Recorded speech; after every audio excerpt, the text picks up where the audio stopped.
श्री स्वामी समर्थ. नमस्कार मित्रांनो, आज आपण पाहणार आहोत मकर राशीचे 2026 वार्षिक राशी भविष्य. 2026 मध्ये तुमचे कार्यक्षेत्र, आर्थिक परिस्थिती, आरोग्य, वैवाहिक जीवन, शैक्षणिक आणि पारिवारिक जीवन कसे जाईल हे पाहणार आहोत. त्याचबरोबर उपाय देखील सांगणार आहे. व्हिडिओ शेवटपर्यंत पहा, तरच तुम्हाला उपाय काय आहे ते समजणार आहे. आणि कमेंटमध्ये ओम नमः शिवाय लिहा. त्याचबरोबर उमाशेखर ॲस्ट्रो चॅनलला सबस्क्राईब करायला विसरू नका. 2026 हे वर्ष मकर राशीसाठी खूप छान जाईल. शनीच्या 7.5चा प्रभाव तुमच्या राशीवर संपला आहे. तुमच्या आरोग्यात लक्षणीय सुधारणा दिसून येईल. व्यवसाय आणि व्यवसायातील यश नवीन उंचीवर पोहोचेल. तुमच्या क्षमता ओळखल्या जातील आणि लोक तुमच्या प्रतिभेची कबुली देतील. यावर्षी नवीन उपक्रम हाती घेण्याची प्रवृत्ती असेल. तुमचा प्रभाव आणि दर्जा वाढेल. यावर्षी खर्च काहीसा जास्त असेल तरी पैशाचा प्रभाव सुरू राहील. आर्थिकदृष्ट्या तुम्ही एक मजबूत आणि सक्षम स्थितीत असाल. तुम्ही नवीन लोकांशी संपर्क साधाल.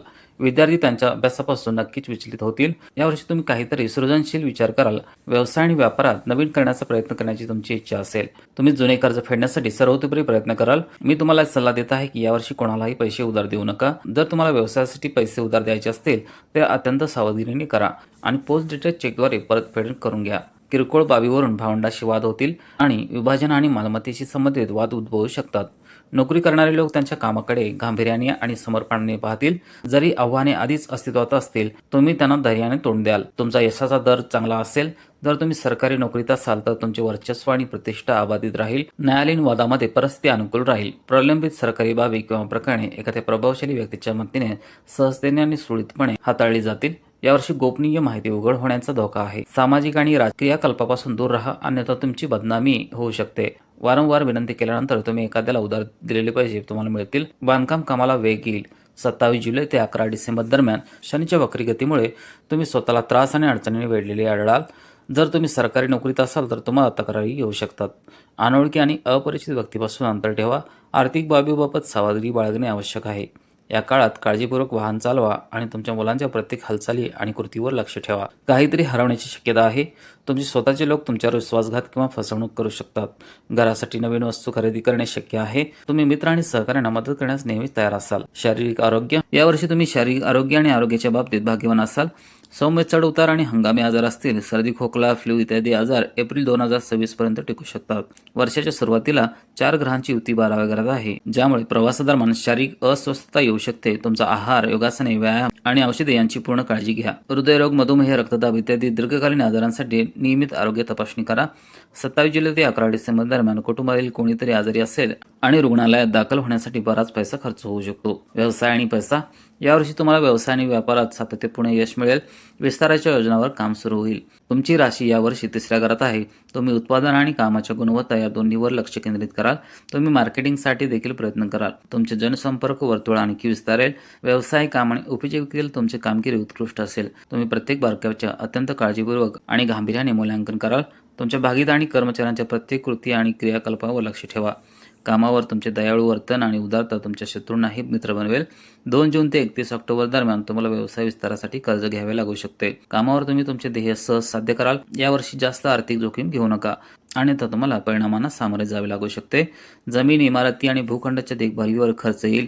मोठ्या प्रमाणात पैसे खर्च होऊ शकतात. तसेच सावधगिरी बाळगा आणि सर्व कागदपत्रांची पूर्णपणे पडताळणी करा. व्यवसायाच्या बाबतीत तुम्हाला कायदेशीर सल्ला घ्यावा लागू शकतो. यावर्षी राहू 5 डिसेंबरपर्यंत तुमच्या घरात प्रमाण करेल.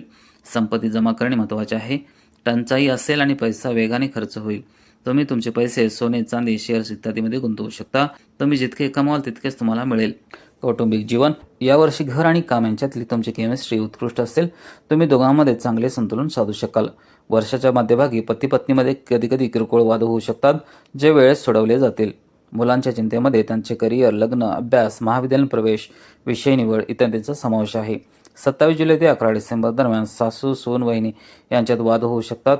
नातेवाईक तुमच्याबद्दल काही मत्सर आणि राग बाळगू शकतात, जरी तुम्ही त्यांना शक्य तितक्या सर्व प्रकारे मदत करण्यास तयार असाल. यावर्षी तुमच्या घरात नवीन पाहुण्यांचे हास्य घुमू शकते. जेव्हा जेव्हा तुम्हाला मानसिक अस्वस्थता जाणवू लागते तेव्हा कुटुंबातील सदस्य तुमचा आत्मविश्वास आणि मनोबल वाढवतील. शैक्षणिक आणि करिअर. हे वर्ष विद्यार्थ्यांसाठी मिश्रित परिणाम देणारे असेल.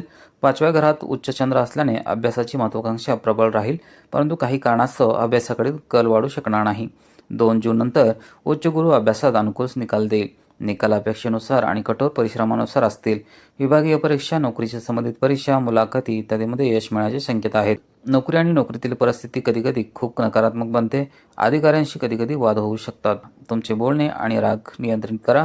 नंतर तुम्ही तुमच्या वागण्याने सर्वांचे मन जिंकू शकाल. सोशल मीडियापासून थोडे अंतर ठेवा. तुमच्या एखाद्या पोस्टवरून गोंधळ होऊ शकतो. विवाह आणि वैवाहिक जीवन. मकर राशीच्या 2026 कुंडलीनुसार लग्नासाठी पात्र असलेल्या मकर राशीच्या लोकांसाठी 2026 हे वर्ष संमिश्र स्वरूपाचे असेल. संपूर्ण वर्ष लग्नासाठी विशेष अनुकूल नसले तरी 2 जून ते 31 ऑक्टोबर दरम्यान गुरु तुमच्या 7व्या घरात उच्चस्थानी असेल. ही स्थिती लग्नासाठी शुभ मानली जाते. तसेच लग्नात जास्त अंतर ठेवू नका, कारण शनीचा 3रा दृष्टिकोन 5व्या घरात असेल. यामुळे लग्नानंतर नात्यात समस्या निर्माण होऊ शकतात आणि लग्न तुटण्याची शक्यता देखील आहे. वैवाहिक जीवनाबद्दल बोलायचे झाले तर हा काळ विवाहासाठी अनुकूल राहील. मकर राशी 2026 मध्ये म्हटले आहे की कोणत्याही ग्रहाचा 7व्या भावावर जास्त काळ नकारात्मक प्रभाव पडणार नाही आणि तुम्हाला याचा फायदा होईल. परिणामी कोणत्याही ग्रहाचा तुमच्या वैवाहिक जीवनावर अशुभ प्रभाव पडणार नाही. शिवाय 2 जून ते 31 ऑक्टोबर दरम्यान तुमच्या 7व्या भावात गुरुग्रह उच्चस्थानी असेल, ज्यामुळे अनुकूल परिणाम मिळतील. परिणामी भूतकाळात तुमच्या वैवाहिक जीवनात आलेल्या कोणत्याही समस्या आता दूर होतील. यानंतर 2 जून ते 31 ऑक्टोबर दरम्यान तुमच्या नात्यात कोणताही त्रास होणार नाही. म्हणून यावर्षी सुज्ञ लोक वैवाहिक जीवनाचा आनंद घेऊ शकतील. प्रेम प्रकरणी मित्र. यावर्षी 5व्या घरात उच्च चंद्र असल्याने प्रेम प्रस्ताव तुम्हाला खूप काही मिळेल.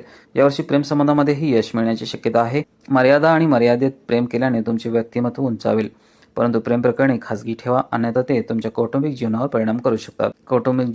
कौटुंबिक आनंद आणि शांती भंग होऊ शकते. न्यायालयीन खटले आणि वादामध्ये मित्राची साक्ष उपयुक्त ठरू शकते.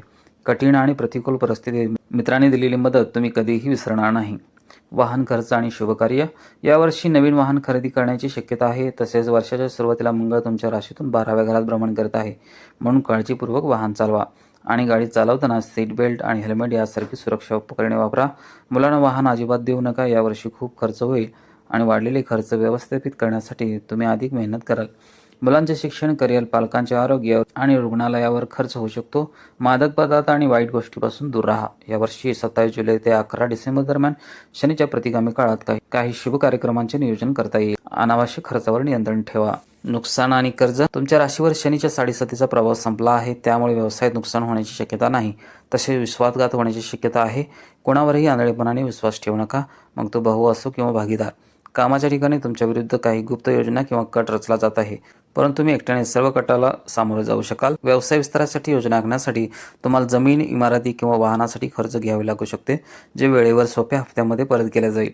यावर्षी एप्रिल ते ऑगस्ट दरम्यान कुटुंबातील मित्र किंवा नातेवाईकासोबत काही अप्रिय परिस्थिती उद्भवू शकते. सहली. 30 मार्च ते जूनपर्यंत कुटुंबासह उन्हाळी सुट्टीत तुम्ही एक आनंददायी सहलीची योजना आखू शकता. तुमच्या खाण्यापिण्याकडे लक्ष द्या. व्यवसाय आणि व्यापाराशी संबंधित प्रवास विशेषतः फायदेशीर ठरणार नाही. उपाय आहेत. यावर्षी शुभ फळे मिळवण्यासाठी मुंग्यांना खायला घाला. भिकाऱ्याला उडदाची डाळ, कचोरी खायला घाला. गळ्यात निळ्या रंगाचा शनियंत्र घाला. शनिवार पिंपळाच्या झाडाखाली किंवा तुमच्या दारात तिळाच्या तेलाचा दिवा लावा. शनिवारी शनी मंदिरात तीळ तेल अर्पण करा. व्हिडिओला नक्की लाईक करा, शेअर करा आणि उमाशेखर ॲस्ट्रो चॅनलला सबस्क्राईब करायला विसरू नका. पुन्हा भेटू अशाच एका आध्यात्मिक आणि प्रेरणादायी माहितीच्या व्हिडिओसह. जय हिंद, जय महाराष्ट्र.